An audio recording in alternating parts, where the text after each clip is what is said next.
Well, welcome to episode 3. Thanks, man. The Chase Merrell Podcast. Josh Jones with me today. What up, dude? We're here. Yeah. Again, it feels like all first 2 episodes, it's taken a little bit to get to the actual moment where we're right here doing this, but we made it today. Yeah. Thanks for taking the time to do it. Yeah. So I'll introduce you in a second, and then you can clean some things up. Love that. Add or edit, whatever you feel like is necessary. Yeah. But Josh is you're a friend that I did not know I needed, or I thought could even be a friend based on who I knew of you to be. But man, over this last year, you become one of my best friends. Thanks, man. I feel the same. Yeah. And when I think about this podcast and, the whole first year being the 52 project, 52 people made an impact on my life. You have made a massive impact on my life. And over this last year, one of the top places of impact has come from my time in friendship with you and how it's grown. And so I was like, gotta have you on and have you on soon. We spent a lot of time together. Yeah. More than with our wives. So yeah, I think if I can. So I'm a little bit upset that you had Holly on before me. Yeah, well, I mean, it really should maybe your brother, and then me for sure, and then Holly. If I was to do a podcast, that's the order. I'm but, sure Jessica would love that. It's fine. When I did calculate or add up hours, I mean, waking. You calculated? Well, I mean, I'm throwing some averages out there. Waking hours time. Yeah.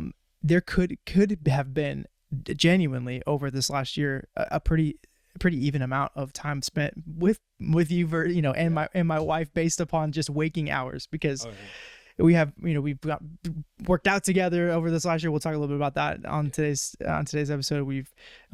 You've part of our church and doing ministry together. Our families have spent time together. Like we similarly are in the investments. Yeah. We're not in the investments world together, like on the same levels, but I got more into investments of your nature this year because of you. Yeah. Yikes. We'll get into it. So that's good. So if you're listening or watching and you are at all feeling any kind of pain from cryptocurrency, situations over the last year, or stocks, or futures, you can commiserate with us a little bit and maybe feel a little bit better about where you are based on our conversation today. But man, at the end of the day, really, it's all of those things that have brought us together in some form of common bond. It really still is. It's Jesus that's been the thing. Yeah, because absolutely. we at the core of who we are as men, that's at the core of us. It's the core of who we want to be. Yeah. Right. Our marriages, our kids, and all that. And so that's why I think it really clicked. It was I recognize I'm talking and looking at another guy who really has a similar value for building his life on Jesus moving forward, even though it doesn't always look like Jesus stuff, or it doesn't always look like ministry per se.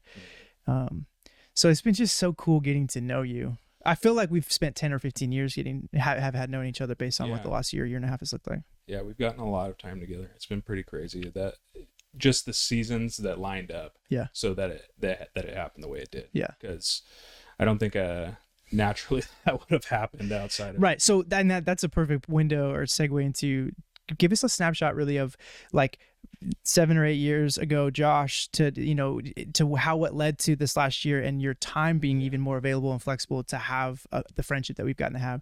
But introduce yourself a little bit. Are you married, your family, that kind of stuff? And then maybe that transition out of the job that you were in before. Yep. This last year.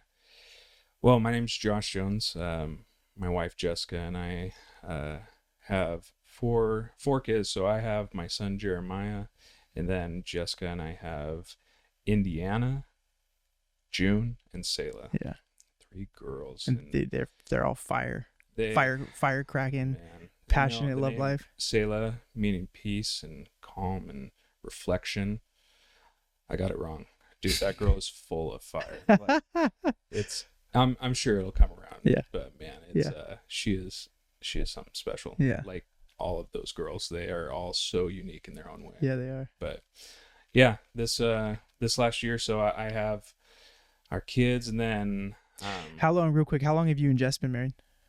We are going on 11 years. Cool. Yeah, congratulations, dude. In a couple months here. Cracking 10 and in today's day feels like it's a big deal. It's a big deal. It's a challenge. It's a really, really big deal. When you get to 10 years, you start to see how many people don't. Yeah. And that's always odd, because you always think like when people get married that they are just like It's forever. on that level. Sure. And you like, man, I've realized how blessed I am to just have the wife that I do. Yeah. Because I think I've taken that for granted in the past, where I'm just like, yeah. So, we've been married for 10 going on 11 years. We got married in 2012, and then about a year after we got married, moved down to California. Lived in Costa Mesa, Newport Beach area while going to school at Life Pacific. And then in 2015, I moved back. At the end of 2015, I moved back and started to work for my grandparents' company. It's a large distribution company, and came back and just kind of started at the bottom. And my grandpa offered me a job. I got my CDL, did all that, the distribution part. It was dairy and ice cream distribution, and slowly worked my way up. Kind of forced my way up, more than worked my way up. Like, things needed to be taken care of, so I just kind of jumped in and had that ownership with it and kept going. Not ownership, but you took ownership. Took ownership, and then did that for 6 years, and then going into the 7th year, really felt like the Lord gave us clear direction to be done doing what I was doing, and I had been waiting for that for a long time. And you had direction. So like for people listening, when they think about whether their current job, career, or what they want to be doing or what they're not doing that they hope one day they can, I think this is such a pivotal place of your journey that I know you're about to speak into, but I wanted to highlight it before you did, which was you got direction from the Lord that your time working there was done. But you didn't necessarily get direction about what was next. How did you navigate that? That was probably the hardest part of, like, I had really started praying years before, just like, Lord, let me be done. Let me be done with this. And I never felt, I had a short period where I felt like the Lord, like, it was like an impression that was put on me of what it would feel like to be done and be ready to be done. And so I kept waiting for that. And when it finally did come, and the Lord gave me that peace that I could give my notice, and I gave a notice in August and would leave at the end of the year just for transition's sake. And man, it was scary because I had no idea what I was going to do. And he didn't give me any direction on that, and so it became more and more of a faith step than I'm just going to go from this to this. And I thought, well, maybe I'm going to take some time off for like a month or maybe 3 months, and then start my own business, or who knows. Like I was just kind of grasping for things that I could do.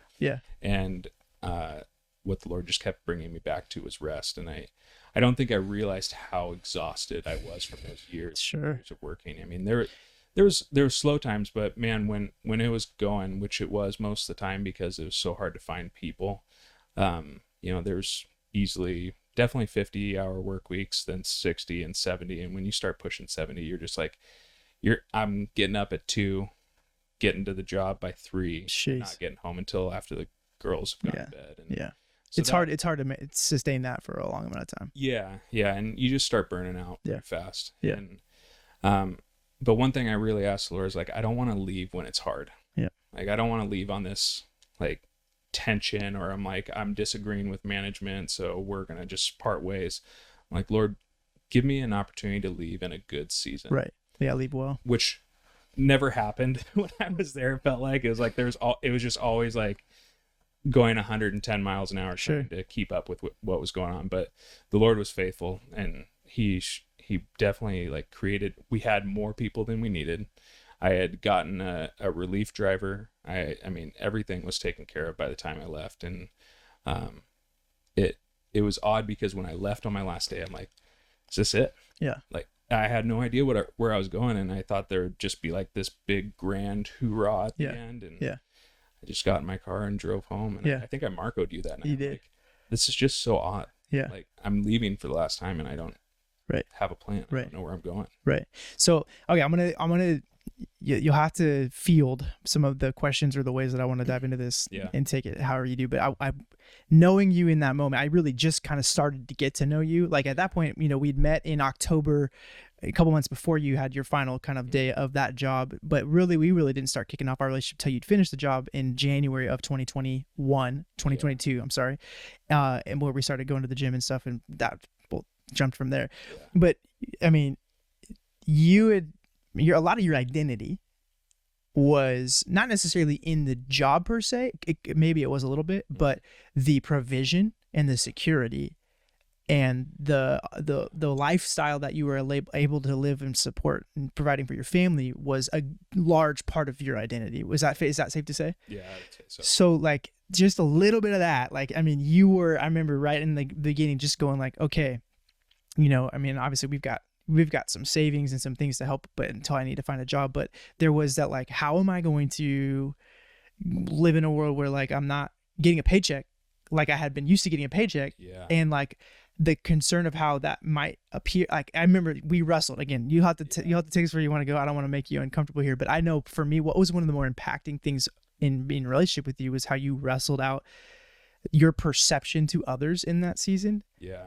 And your identity. I mean, just so, can you speak into that a little bit? Just like tell us a little bit more about that. I think I was pretty terrified of just coming off as another millennial who's like, oh, I'm tired, I need a break. And I'm Sure. like, because it was so far from who I am and my DNA. I just like, I think what's the best way to describe it? It was trying to find something or an identity to hold on to. Right. I didn't realize what a priority it was for me. So Yeah. when I left, man, I was like, I'm like, oh, it's going to be like a vacation. And I ended up just like, I was having panic attacks at night because I'm like, what am I going to do? I mean, we're going to drain everything. We're going to have nothing left. We're going to have to sell everything. And yeah, so working through that, and even like you said, the perception of it, that was probably the first couple months of just being off work. Specifically, but the direction was to leave the job that you were at and to trust him and be faithful, to trust in his faithfulness and all that. Yeah, I really felt him be clear that like we were going into a season of rest. Yeah. That's actually like Selah got her name. Yeah. Yeah. It was like this season was her name's sake. Yeah. Like, Cause you just had her. we had just, that was another thing. We had just had a baby. Kind of hard, maybe a little bit hard to rest when you have a new plus two young kids. And just to like give an idea, I was like the week after she was born, I had, I think the longest week I have ever had. Like I went back to work the following week, and I worked 75 hours that week. And it was literally like, I'm getting home, passing out for a couple hours, getting up and leaving. Going to work. Yeah. That's and man, so when the Lord gave that kind of clear, like, I want this to be a season of rest for you, I struggled and was torn with that because of the perception of like I said, I'm like, I don't want to just be another person who's tired or burnt out or blah, blah, blah, has all these complaints. But I was excited for the idea of rest. Yeah. I had never, one of my biggest questions since I can remember is like, what is Sabbath and how do you do it? Right. Because I don't get it. And Right. I'm always living at this anxiety level up here where my chest is tight, and I'm like, I'm sure that's like heart attack level all the time. So yeah. So when you think about like some of the biggest things that you were feeling held back by stepping out of a job, moving into not having a job, but you know, you're going to rest and then at some level go, okay, God, what do you have next? Yeah. What do you feel like over like 2022 was some of the greatest stuff that you felt like held you back? It was definitely perception. That was a big part. And I didn't realize it in the time. I thought it was like just the drive in me. Yeah. But I realized that drive that I kept referring to, like anytime people and I would talk, they'd be like, man, you just have such a drive to do this and that. Yeah. And I took identity in that. Sure. I took identity in the fact I'm like, I know I can work longer and harder than anyone else. Yeah. And as I came to this point, I was like sacrificing this identity that, you know, I know how to just get after it. I may not be the smartest. I may not be able to do everything or have the skills that other people do, but I know that I can work longer and harder. Yep. And then for the Lord to go, hey, pause. I'm like, okay, for a little bit. Yeah. And so that was the identity piece. I think all of this seems to come back to identity for me, what was holding me back, because giving up a job, even the one I didn't want anymore, was an identity that I had in Yeah. itself. Yeah. So right around the time right before you finished up your job, you guys started coming to Living Water Lacey, which is the church Holly and I kind of launched in September 2021. I remember within the first couple of weeks seeing you, and I mean, it's hard not to see you, first of all, when you walk in any room, because you are... I don't know what camera we're on here, but man, I'm just giant all the time. Yeah, we should stand up and just real quick in this shot here, just so people can see our contrast as men. You know, I just think it's probably valuable. Oh, yes, like you can see my neck in the screen, but your neck is like another 1.5 feet higher than that. What's with I don't know. Besides Holly, like my first episode, first guest, he's a giant, yeah. And so no, you stood out. I remember, and then your beard. So like you're in the audience, just don't have a big room, you know. In your audience, I remember preaching the first or second week or third week and seeing you in there and just being like, who's this dude? Like, you know. And I was sitting back there thinking, I'm never coming back. Dude, join the club, bro. There's a big... This is the most shocking friendship to me, and 100%. The most shocking like fact that we ended up at the same church. Even because when people would tell me they're like, oh yeah, we're gonna go to Living Water Lacey, I was like, who's the pastor? And Chase Merrell. I'm like, nah, I'm not gonna do that. And I give you a hard time about that, but man, I was convinced of it. Yeah, the Lord wouldn't ask me to do that. Submit myself to this this chancho. And we were talking about it the other day, man. I remember sitting right back in those chairs and going, like, as you started casting vision for the church, I remember like just feeling like straight spear to the heart. Yeah. And I'm like, this is it. Yeah. Jess and I got in the car and literally both were like, yeah, we're in. Yeah. And that we have been fully in ever since. Yeah. Yeah. Yeah, you have. And I think that was felt not just in the church, but it was Holly and I felt it with our family from you guys. Like you guys really have been all in, but it's been like also like we love you guys, you know, and your family, and we want to be a support to you. And so that's been huge. Kids are getting married. Well, I don't know if you've heard that. Bro, Indiana came up to me and she told Jess this. She goes, did you know Weston and I are in love and we're gonna get married? Do you think Dad knows? And she's like, I don't know. And I don't know if Pastor Chase knows yet. I for sure can't let Weston listen to this podcast because his head will get way too big. Dude, he's put in the work though. He has. He's been patient. Man, he's just been pursuing our heart, and I keep like telling her, dude, just drop kick him in the chest. Well, because when he met her, I mean, so we're talking about being a 6-year-old, you know, in first grade or kindergarten or whatever it was. There's another guy that was in the picture. Yeah. For Indiana's heart. Yeah. He was really going for it, and I was like that. And Weston realized it because he didn't see a lot of space for him to move in, and that's part. I was actually coaching him and saying, bro, at this stage, you know, you just gotta make yourself just be a friend, you know. Yeah. Dude, he could have gotten sent into the freaking friend zone. Yeah, well, he stayed patient though, I think, in the friend zone until the other dude just he didn't last, and then Indiana, you know, saw what he was with him, and she was done. She's like, you know what, Weston's been here. He's been consistent. He's been a rock. Yeah. So what people didn't realize is that this was going to be a dating and marriage advice episode, but we're learning from our 6-year-old, 7-year-olds now. Yeah, dude. Yeah. So they'll be married one day, which we got a long time to look. You know, thankfully you'll be paying for the wedding, which is I appreciate that. Thanks in advance. But you're gonna be paying me for her hand in marriage. So it'll be fine. It'll all work out. Oh, bro. So okay, back to UK. You came, man. Okay, let's pivot to January, February 2022, right? So you officially are in. You're like, okay, I'm gonna rest, but also like I saw this kind of like awakening in you. Like I have a freedom now to like really be who I want to be and grow in the areas that maybe I haven't had the time or capacity to grow in the way I've wanted to, and personally, physically, relationally, marriage, all those things. I started to see in you this like, I'm not gonna waste. I'm gonna get after it. I'm gonna rest. I mean, there's definitely a tension there. That there was a high tension.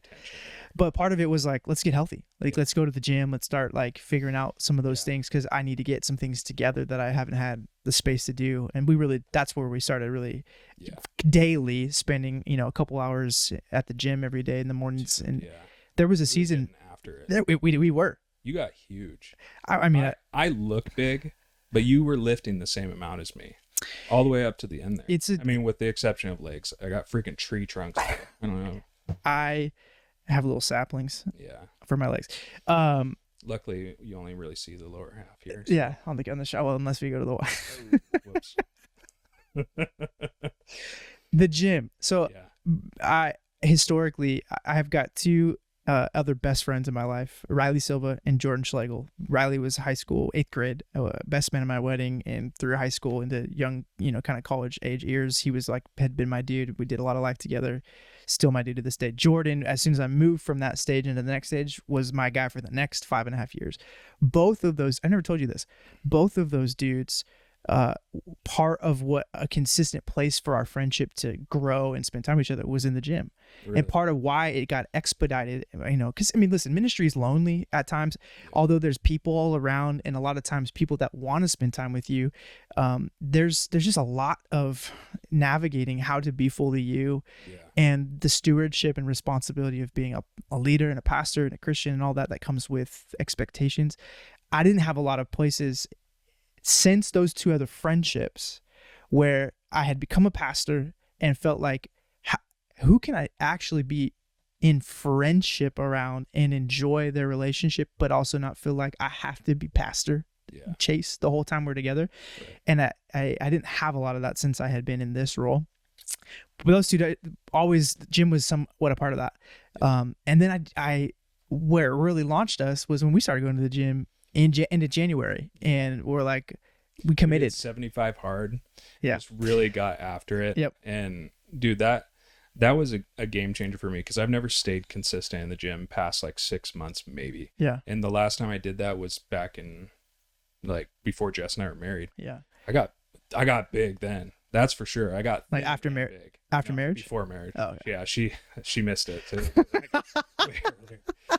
Bro, you're gonna get it back. You're gonna get it back I've to her. been in a bulking stage where I just do what I want. The before picture phase. You know what I mean? Just working on that before picture. Solid before picture. Yeah. And then start fast. That way the Instagram algorithms pick it up even better whenever you post it. Just like the more contrast, Yeah, I need to post. I don't post on social media. I think that's good. Yeah, me too. This is garbage, all of it. We should talk about that someday. Okay, but Jim, you were always bringing new ideas, like you listening to podcasts, workouts, different things that were really challenging the two of us, and then a couple of the other guys that would join us at the gym. Aaron Ringering, another one of our buddies, is there.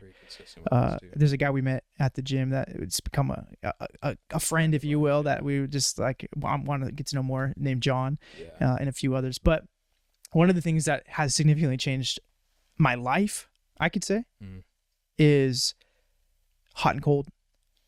The world of the sauna. Saunas are for the and the cold shower. Yeah, bro. We're not at a year yet. We're almost there. But man, for the sauna, I kept telling everyone for the first 6 months, I'm like, I am not here to work out. I am here to get to that sauna. And that is what got me through it. Dude, I've done saunas before, but like it was like 5-10 minutes and you get hot and you're like, I'm out. Yeah. Right. We've this morning we literally spent 90 minutes, part of our new Monday schedule in the mornings for the gym. We start the week out. I'll let you tell why, but here's the breakdown. Basically is 30 minutes in the sauna, 3 minutes in a cold shower, back in the sauna for 30 minutes, 3 minutes in a cold shower, back in the sauna for a final 30 minutes, and then finish out with a 3-minute cold shower. So you're looking at 99 minutes in essence, an hour and a half in a hot, just hot 190 degrees this morning sauna, and then 9 minutes of just freezing cold shower. There's a reason why we were doing it though. Like, can you share like what are some of the things that you've learned about the value? So I was listening to a podcast by Andrew Huberman, and he was talking about the studies that have been done on heat exposure and cold exposure back to back. And with sauna, ideally it would be a cold plunge, right? We got cold showers, and so we spend 3 minutes in there. And basically what it does is it increases your human growth hormone by 1,600%, which is just an insane number. And so basically if you start and that decreases as you do it more often throughout the week, but right, that's the focus. You just do one solid chunk up front before you work out the rest of the week. It's supposed to enhance the growth of your regrowth, your muscle, human growth, to be able to. So I haven't necessarily done this 90 minutes sauna session a ton yet. I really only started doing that extensive amount of time a couple weeks ago, but I'm excited to see how that. I've been at it. This was week 6 for me, and I've already seen it. And it could, maybe I'm just really trying to push myself, but I already saw a 20% increase in what I'm lifting. And you're throwing up some weight right now. Yeah. And I've also I made a joke about bulking, but I'm also eating more than I ever have. And that is just, I think I've never had the fuel I've needed to actually lift that much. Yeah. And keep growing. But so the gym has been a place we have pretty much over the last year, daily, most weeks, did 5-6 days a week, 4 or 5 days a week. And I've taken a chunk off once we had our 4th baby in June 2022, but we spent a lot of time together in the gym. Yeah. And part of that is, we work out most of the time in a way where we're talking and connecting and so there's been a lot of life lived in that, where the ups and downs of getting to know each other over this last year has come through that. With that, there's been a lot of mornings we've talked about in the world of investment. I'm just laughing because all I can do now is laugh. I'm just laughing through the pain. Yeah. Investments. Okay. I know there's gonna be people that don't care about this, obviously, but then there will be people that do care. And I think let's just take a couple minutes and just unpack a little bit, like without necessarily the detail, but like the way that we've bonded over the highs and lows of losses is what it is. No highs, just lows.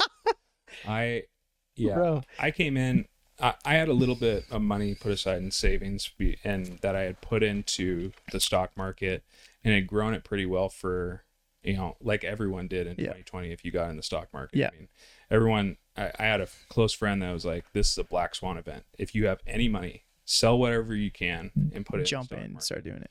And man, was he spot on. Like, we shorted the S&P as it was going down and then rode it back up. It was like, and it was crazy. But so you had some pre-experience before our friendship started, where you'd been in the stock world, but you hadn't really started the daily stuff. Yeah, I had not been day trading but you'd started to dabble in a little bit of that around after, you're like, all right, I don't have a job, and then before I really lock into something, like I have enough experience and desire in this space, like I'm gonna give it my best. Yeah, exactly. Kind of go.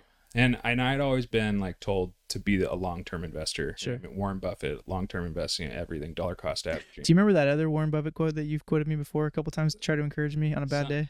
Something about blood in the streets. Oh no, that wasn't Warren Buffett. That was Baron Rothschild. Oh, okay. Said when there's blood in the streets, buy, even when that blood's your own. Even when that blood's your own. Yeah. And so that's what I've been living off of, just over and over. And this last year I think it's been rough on everyone. I mean, anyone who has a 401k gets that you're down in a massive way right now. Right.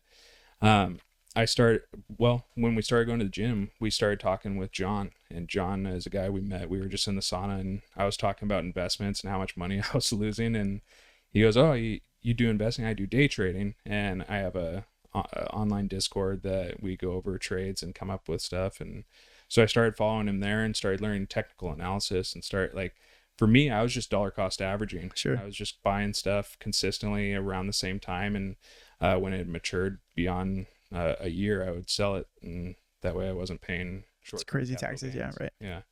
And then, so I started doing that, and I lost even more money day trading. But that was like controlling my my life. I was getting up in the morning at 4:30, just glued to the screen, trying to follow the trends and what was going on. And then I think, again, part of that was like, there was this high desire in me to have something that I could control, that was an identity. I'm not providing anymore. I'm not doing these things that I have in the past. I'm not, like, nothing's consistent. Well, the stock market, maybe I can get in there and be consistent. Yeah. And I wasn't. Yeah. Yeah.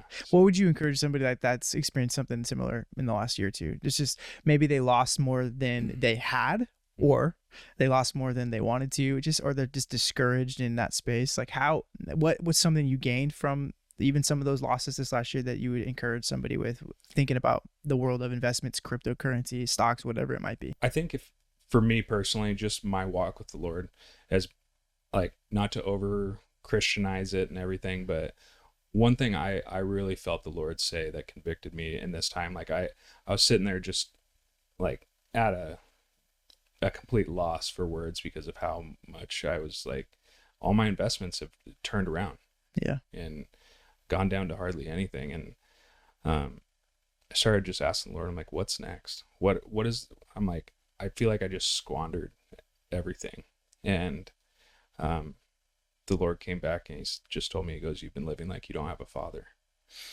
And that is like what carried me out of that season, was like, man, all of the things that I can go back to is like these identities that I'm looking to hold on to, or the money that I'm trying to make, the things I'm trying to do. It's because I've been living like I don't have a father that's going to be the one to provide for me, that's going to be the one to show up when I need him to.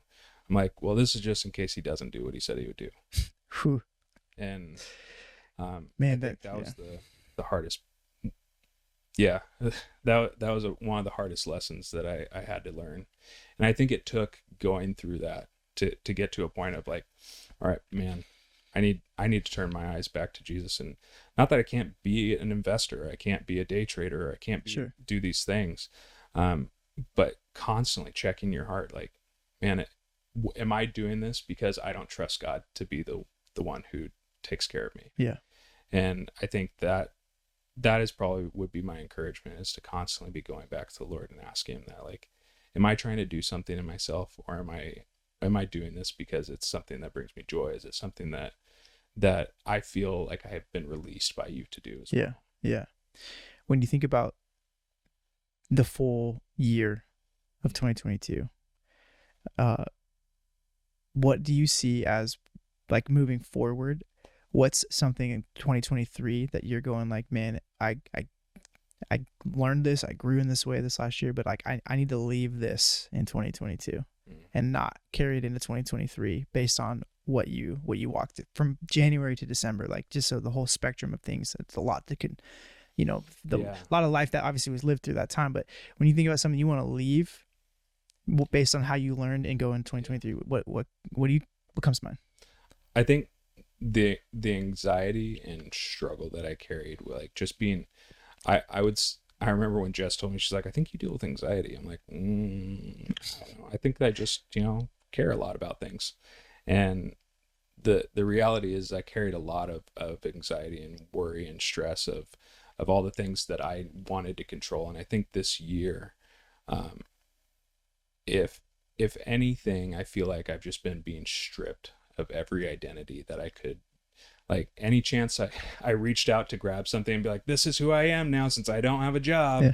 This is what I can cling to. I'm a day trader. I'm a, business owner. I'm a this or that, was stripped out of my hands in such a massive way that just left me like exposed for who I really am, apart from all of the things. Yeah. And so being able to leave the stress, the weight, the anxiety, the identities that I constantly was trying to pick up, I'd love to leave that in 2022. Yeah. And this year, I mean, I think I can catch it a lot quicker when, like, because something Landon brought up on your last podcast was, or two. He's like, what's the first thing people ask? Yeah. What do you do? Right. Man, that question freaking sucks when you don't have an answer. And I'm like, well, I just told everyone I was a drug dealer. I don't know. Like, you got to come up with something. So I be like, I'm a day trader, or I do this, or I do this. And, I started a business that completely failed in a matter of months. Like, literally, as I picked up the equipment for this business, somebody comes walking up to me like, hey, it's illegal to do that job here in Washington State. I'm like, what? And it just imploded on me. I remember that. Yeah. All in a year's time, all of these things have happened over and over. Just like, whether it's been struggle in finances or jobs or even my marriage, like things that I've clinged to create an identity in myself, the Lord has just continued to pull away. And I don't think it would have gotten to that, like this point of really leaning on him, right, unless I really got just completely stripped of everything I could hold on to. So you've got, a grinding year, a really breaking down, stripping away kind of year from really the things that you mentioned you found your identity in, that the Lord was helping you see and be exposed, not to embarrass you or like, 'cause I don't see that heart of God. I think we at times can make decisions and cause things to find ourselves embarrassed because of, a humbling thing that needs to happen. But I don't think God operates like, haha, look at you now. You're naked without any identity. Cool, right. You're not. So, but he loves us enough to help us, at times go through things that are really challenging where we don't see or have the answers, so that we can experience that rock bottom a little bit of like, oh man, that's really where my stuff is. So thinking about that's taken place, or it may be still, but it's for the most part, and you set the line like, and for who I really was, or who exposed for who I really am. When you think about who you are and then who you want to be, grow into being, that's not currently maybe in full maturation yet with where you are. I'm thinking of the gym. Like, you are strong, you're lifting some heavier weight than normal, but like, you're not necessarily at that place where you'd say like, I'm where I want to be, but I'm going there, right? That's kind of where you're at, even as a person right now, spiritually, mentally, relationally. What does building that person from where you are to where you want to be look like in 2023? What are some things that you're like, man, when I think about what I want to do to build that person that I want to be, this is some of the things that I know I need to do or have around me in order to see that happen? I just thought about the difference between my answer a year ago and my answer today. And my answer today is I don't really have an answer. Yeah. Which for once in my life is like, I love that that's where I am. Yeah. Is that one thing I feel like the Lord's really put on my heart is just the next right thing. Yeah. And it almost sounds cliche when you say it, or, all of these things, but the first time in my life, I don't have the next 5 years planned or 7 years or whatever. It's like, Lord, show me where to go and I'll go. Yeah. And that's been, I think so much has come out of that. Like, if I wouldn't have quit my job when I did, it's mind blowing, all of the things that have lined up over the last year, even through like major heartache. Yeah. The things that have lined up, the people that I've been put in contact with, so many people I would have never, ever met if it wasn't for this time. Yeah. And so this season has just been like going into who I want to be, man. I just want to be as present as possible to hear the Lord tell me where to go next. Yeah. And because I think that's where identity fulfillment comes from, is just being like against the heart. Like, I loved that. What was the name of the song? Can't remember, but it was, I just want to lean back against you and feel you breathe. Yeah. I feel like that's where the Lord has me right now. Yeah. Like, I just want to lean against him and know his breaths and know where he's going and know what he wants next. Yeah. And I think that's where I've experienced the most fulfillment, the most just peace. Not going back to this, like, me trying to run forward and, constantly just being on the go. Yeah. So I think that's probably how I get to the next step. Totally. Eventually, I think the Lord will define more of what 100%, it looks like. But 100%. For now, I'm okay with just kind of taking the next step and going where he has me. And I think that's dead on 100% the way that the Lord has it for you right now. And I've seen it. Here's how I kind of want to wrap up the conversation. And I've expressed it in the beginning, but it doesn't feel adequate enough for what I really want to express. But in that, your answer to that question around the next steps or what it looks like to build, the thing that I've gotten to be a recipient of over the last year, while you've walked through and navigated this, without a manual. Like, there was no, like, here's how you stop, a job that you've been working at for 7 years and figure out that you didn't have that. You just were doing it day by day. Is how you still were fully you, like Josh Jones and Jessica Jones together, when it came to people, friendship, relationship. Because if I'm you, in my mind, if I put myself in your shoes in that way, and I'm like, okay, I don't know, I have a little bit of savings, but I don't know where the next paycheck's gonna come. I got to figure this stuff out. Like, for me, I think I would be so worried, concerned, stressed out, overwhelmed with all of that my relationships would really begin to be taxed, or they would not get the investment or the pursuit that they need to be healthy, because I'd be so consumed with that. The way I watched you in the middle of all of that go, no, I'm still going to invest in you. Like, I'm still going to invest in this relationship. And even at times, more often than not, even when I think about our friendship over the last year, it's a little lopsided. And what I mean by that is you've invested and sacrificed more for our friendship to be a thing than I have.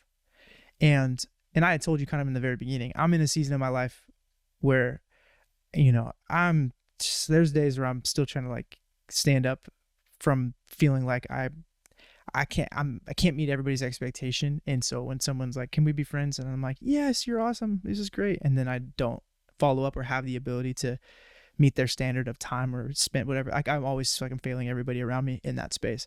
So I kind of didn't want that to happen with you. And I kind of told you up front, I'm like, I'll be honest with you. If we're going to have a meaningful friendship, really, like I'll need you to pursue probably a little bit more than even I'm able to. And if you're like, yeah, I can, then it'll happen. Which I hate that. I hate that I'm even saying that. It sounds so much more douchey. It does. It sounds like I feel like an absolute scumbag of all the other. It didn't sound like that. I basically came to a realization where like I got to stop over promising and under delivering for people relationally, and I just do that. I'm so worried in the moment of letting somebody down or making them feel like they're not valuable enough for me to do it. So when they're like, "Can we get together? Can we talk? Whatever."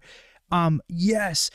And then the follow-up I go is not actually sustainable. I don't have the time or the ability to do it. And then so I learned enough at that point when I met you starting in this church. I was like, I won't be able to probably meet the standards or expectations that you have of this friendship. But I will say this, if you pursue it, like I think that'll be in. So as again, douchey, scumbaggy as that sounds. The funny thing is as you say this, like I don't look at it as this like, I felt like what it came down to is like you were forced into a friendship. No, right. I was like, I mean, think about when your car broke down, yeah, and you're like, no, I'm fine, and I just drove up to do it. But that's where I'm getting. That's exactly where I'm going. Is this like you in my life, like you did not let anything stop you from being a good friend. And when it costs you, when you're driving 30-40 minutes a day to come to the gym, and then maybe at times even driving back to pick up your kids to bring them to school, because you're coming to the same gym that I can go to in this season, like the sacrifice you're making to be there, like you go to another gym closer to you and get the same workout. But for you, it was about me in the sense of the relationship. To like whatever. I mean, I can give you so many different stories, but I don't know if I have had an experience like in friendship like I have gotten in the last year with you. And I cannot understate it, bro. For as hard as life has been, as ministry has been, the discouragements that I've walked through this last year, some mistakes that I've made. I mean, talk about the financial side of investments. I've made some mistakes. There's things that I just felt like I'm not the stuff. Your pursuit over the year of just me and not me for anything. Like it wasn't, you didn't gain anything. In fact, most of the time you were giving to be able to have the time.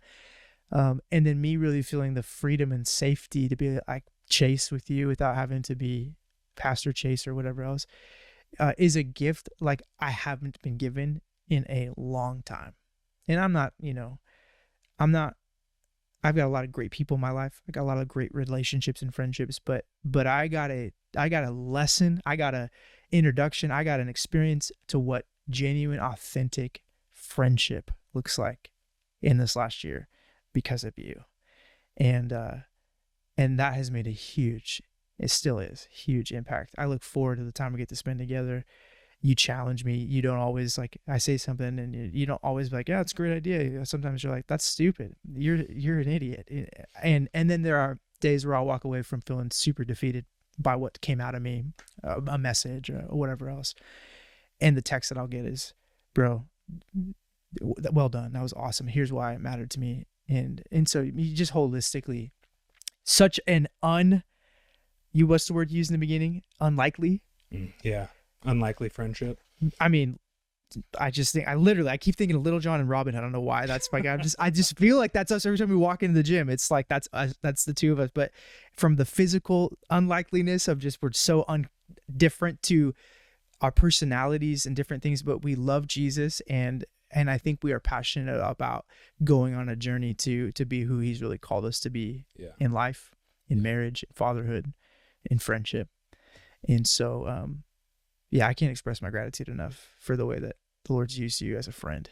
Dude, well, I feel the same. The things that I've gone through in the last year, to be able to have a friend that I keep coming back to, seeing every single day as we work out, and you keep pointing me back to Jesus. I desperately needed that in this season. I mean, when I get all riled up and excited about this idea that I have, it's like, man, bring me back to Jesus. And that is where you have always done a phenomenal job in challenging me and pushing me to go back to what really matters. Yeah. Because I can get caught up in the details. I can get caught up in the, principles of things so much quicker. But with you and our friendship, it keeps pushing me back to what is the heart of God in this. Yeah. So Yeah. I appreciate our friendship, and I wouldn't be where I am today and who I am today if it wasn't for this year that we've had. Yeah. So I appreciate that, man. yeah.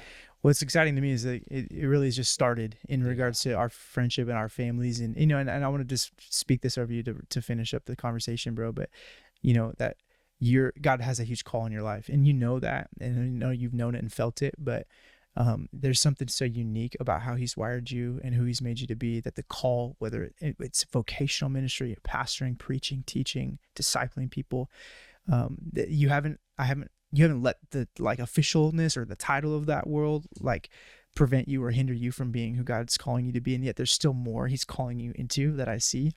But what we have to have happen, what I pray happens, is that you continue to be Josh Jones to the world, that Jesus through Josh Jones is who we get, because the world we're living in now is desperate for some Josh Jones, Jesus-filled Josh Joneses to be representing who God is, and not just all of the different images or pictures or examples that maybe we've had before. You're going to reach people like I could never reach. You're going to reach people, pastors that we love and respect that have gone before us could never reach. And it's because you're real, you're authentic, you see people, you have fun. There's so many different things about it. I've watched you engage and interact with people, and there's some language, some flavorful language at times. I'm actually super impressed that this podcast it took everything in me not to drop at least one cuss word on this thing. But I knew for all of our you wanted to spare me from having to have an explicit label on the episode. I appreciate that. Bring me on one more time before the end of the year. Maybe like some bonus. We'll do a bonus episode. I'll get some after this. We need that. We need you to be you. And man, people are already being impacted by that, but they're going to continue to be impacted for the kingdom. And I'm excited to get to watch the things that the Lord unfolds as you continue to day by day, step by step with him, and trust him to do that. And so I hope people, as they're listening, that's part of what they're encouraged to do. I know that there are people listening that are going to be in a season of wondering and wandering or waiting. Like what is next? I don't see it. And I'm getting antsy or anxious or insecure or discouraged that I don't see any movement, that I know are going to be encouraged by your story and what you're currently walking through. Because you, although you're doing a few working things right now, you don't you're still navigating really what the answer, quote unquote, is on the other side of leaving a job and then stepping into what the Lord really has next. And so, I know we're wrapping up, but I always think about this story. My friend from years ago, his name was Frankie. He was talking about following the Lord, and he goes, when I would get in the car with my dad, I'd never wonder if we were going to get where we were supposed to go. And that's the biggest thing in these kind of seasons. It's like, do you trust your dad that you're going to get where you're supposed to go? Yeah. I mean, he's not going to have you get in the car and take you and drop you off in the desert somewhere. Right. I mean, right. Just coming back to that I trust him to be your father. Yeah. And live like you have a father. Yeah. That's the biggest thing for me. So good. Man, thanks for sharing. Thanks for being my friend, for being here today. Being you are the first non-familial, non-family guest on the podcast. I mean, you hear that, Jordan? You hear that? Whatever the other one was, Riley. Now you know, dude. There you go. Just kidding. We'll fight. Yeah, dude, we could fight. Yeah. One of them are big, huh? No, I mean they're both super strong and shredded, but they're not necessarily big. But well, man, with that, thanks for listening. Thanks for tuning in, and until next time, see you later.